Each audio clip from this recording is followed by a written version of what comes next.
Good afternoon. I'm Walter Peacock. And I'm Ashley Bennis.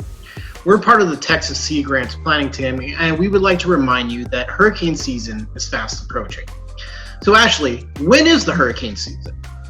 Well, as we are in the middle of the month of May, it's right around the corner. The hurricane season starts June 1st and usually lasts until about November 30th, but this is just an estimate. What do you mean by estimate? If you can believe it, to date, there has been a recorded tropical storm in every month of the year. And May is no stranger to tropical storm occurrences. In fact, in 1970, Hurricane Alma, a Category 1 storm, affected the state of Florida and the nation of Cuba from May 17th to the 26th. A total of 8 deaths were reported. On the later end, occurrences of hurricanes in the month of December are more rare, but have happened, with the most recent being in 2005. Hurricane Epsilon formed in the end of November, but maintained a hurricane status for 5 days in December, and reaching the Category 1 strength. This storm did not make landfall, but there is always a chance. This is why it is important to have a plan and be prepared. Man, that's crazy. A hurricane in December. So Ashley, what are the predictions for the 2020 hurricane season? Well, Walter, I'm glad you asked. According to Colorado State University, this year will be a busy year for the Atlantic Basin. In a normal year, we have around 12 storms, 6 hurricanes, and roughly 3 major hurricanes. This year's forecast calls for 14 to 18 storms with 2 to 4 major hurricanes, a number that could go up or down depending on factors like water temperature, wind shear, and the effects of La Nina. So what makes a hurricane a major hurricane? Well, a major hurricane is any storm that is a Category 3 or higher, with at least 115 plus mile per hour winds. Winds at this speed can cause devastating effects to the natural and built environment, which is why having a preparedness plan comes in handy. But it is always important to be vigilant of every storm, no matter what size it is. Remember, Tropical Storm Allison, which hit Houston in 2001, it wasn't a hurricane, but it still managed to damage 2,744 homes. Downtown Houston was inundated with flooding, causing severe damages to hospitals and businesses. 23 people died in Texas. Along its entire path, Allison caused $8.5 billion in damages and 41 deaths. I forgot that Allison wasn't even a hurricane. It really did do a number on Houston. So I heard that having insurance is really important for preparing for the hurricane season. Now, I have homeowners insurance. Does a normal homeowners insurance or renter's insurance policy, is that enough to cover hurricane-related issues?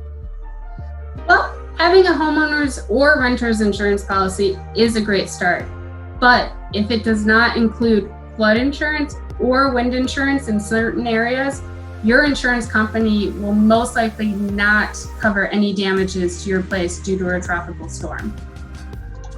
So my home is not actually in the flood zone.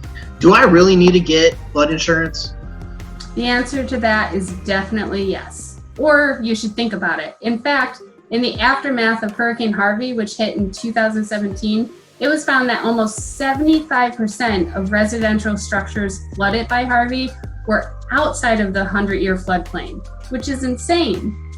And it's good to note that policies in low-risk areas are a lot cheaper for homeowners than in high-risk areas. So it's a good idea to contact your insurance provider. So when should I start preparing? Well, because hurricanes can happen anytime outside of the traditional hurricane season, preparing as soon as possible is always the best course. This year, it will be particularly important due to the added pressure of COVID-19. Essentials for a hurricane preparedness kit, such as toiletries, batteries, cleaning supplies, are currently hard to find and will only be harder to find as hurricane season gets underway. That's a very good point, Ashley. I didn't think about COVID-19 actually affecting me when I'm preparing for a hurricane. what are some ways I should prepare? What are some items I need to be getting? Well, that is a great question, Walter. I'm glad you asked. Experts say that it's good practice to prepare for different scenarios, including evacuating, or if you choose to shelter in place. We have provided guidance for both. So if you are sheltering in place, experts say it's good practice to prepare for at least 2 weeks. This includes food, non-perishable items in case you lose power, water. A good rule of thumb for that is 1 gallon per person per day. A first aid kit that's fully stocked, battery-powered radio, and plenty of flashlights. But if you do need to evacuate, experts suggest that you should pack for at least 3 days. Your car should be filled up and ready to go with gasoline. This can be hard to do for as long as hurricane season lasts, but it'll be extremely helpful, especially if you have to evacuate quickly. So this package should include all the normal stuff, food and water, but also important documents such as your birth certificates, your passports, social security cards, current digital photos of your family, and especially if you have children, insurance policy, deed, mortgage, lease, and loan papers, list of medication, allergies, and medical equipment, and photos of valuable belongings in case you do have to make that insurance claim.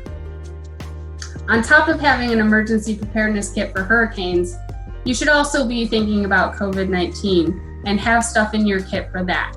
So this would include disinfectants, hygiene items like soap and hand sanitizer. Most effective ones contain at least 60% alcohol, and also thermometers are a good idea. Cloth masks or any type of mask coverings would be great to take with you, but remember, even when you're wearing a mask, you should still practice social distancing. Thank you, Ashley. That is a lot to remember. And if you would like to know more, please check out NOAA's National Hurricane Center, Texas Department of Emergency Management, and the Texas Sea Ground website for more information. We'll have lists about what you need in your emergency kit, and there will be information about how to prepare for the hurricane season. I hope this video was helpful. And remember, have a plan, be prepared, and be safe. Thank you. Thank you.